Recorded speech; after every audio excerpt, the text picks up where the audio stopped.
Para sahabatku yang dikasihi oleh Tuhan, secara pribadi saya sungguh tersentuh dengan bacaan Injil hari ini.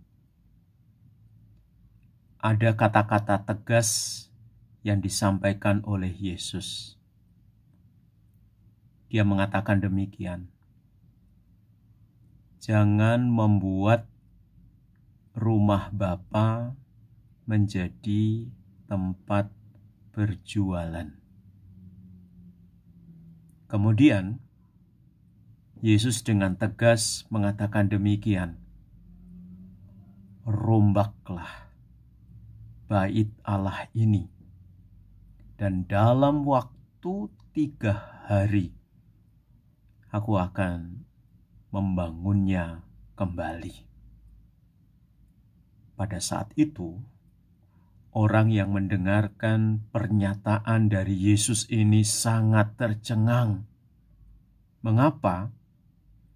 Karena bait Allah itu didirikan selama 46 tahun dan Yesus ingin membangunnya kembali hanya dalam waktu 3 hari. Apa yang dikatakan oleh Yesus itu terjawab dengan tuntas. Lewat kebangkitannya, Yesus benar-benar membangun bait Allah yang baru.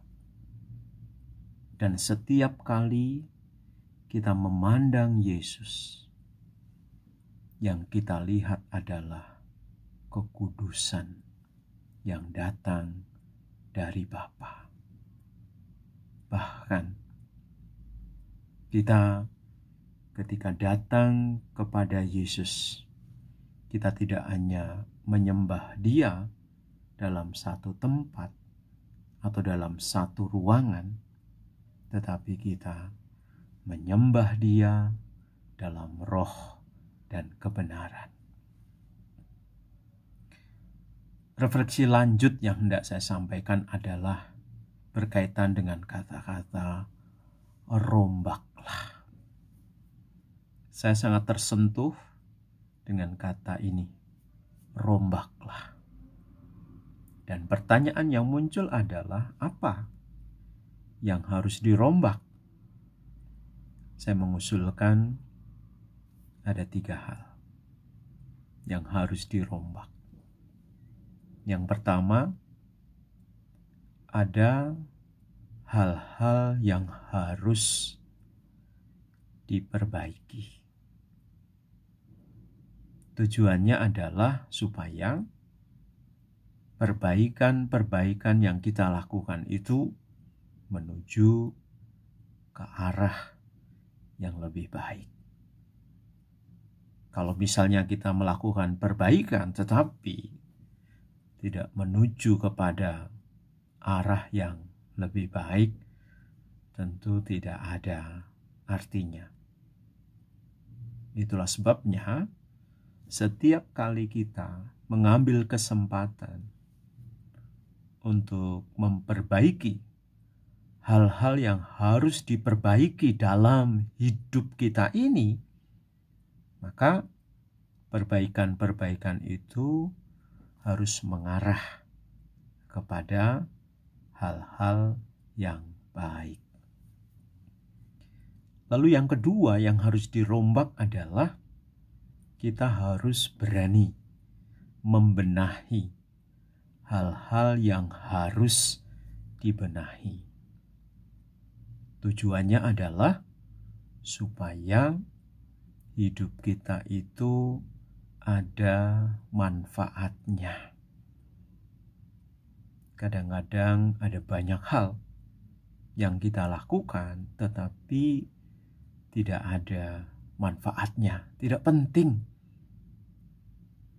Itulah sebabnya ketika kita berani untuk membenahi hal-hal yang harus dibenahi, maka arah dari pembenahan itu adalah mendatangkan manfaat.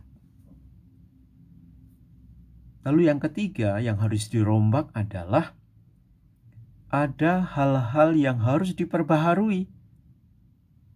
Dan tujuan dari pembaharuan dalam hidup kita itu juga harus jelas, yaitu supaya hidup kita menjadi lebih baik, hidup kita menjadi lebih benar, hidup kita menjadi lebih suci, dan hidup kita bisa mendatangkan yang namanya berkat.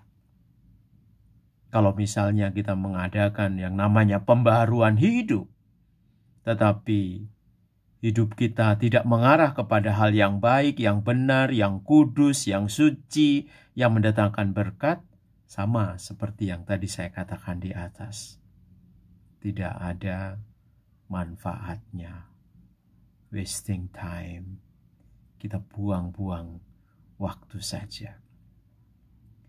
Maka para sahabatku yang dikasihi oleh Tuhan, kata-kata Tuhan dalam Injil hari ini benar-benar tegas dan menohok di dalam hati kita. Kalau para sahabat ingin membacanya lebih lengkap, silahkan dibaca dari Injil Yohanes bab 2 ayat 13 sampai 22. Sekali lagi, saya katakan, Yesus mengatakan demikian.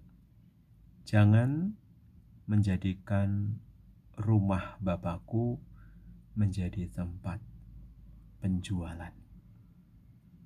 Dan dengarkan kata-kata Yesus ini.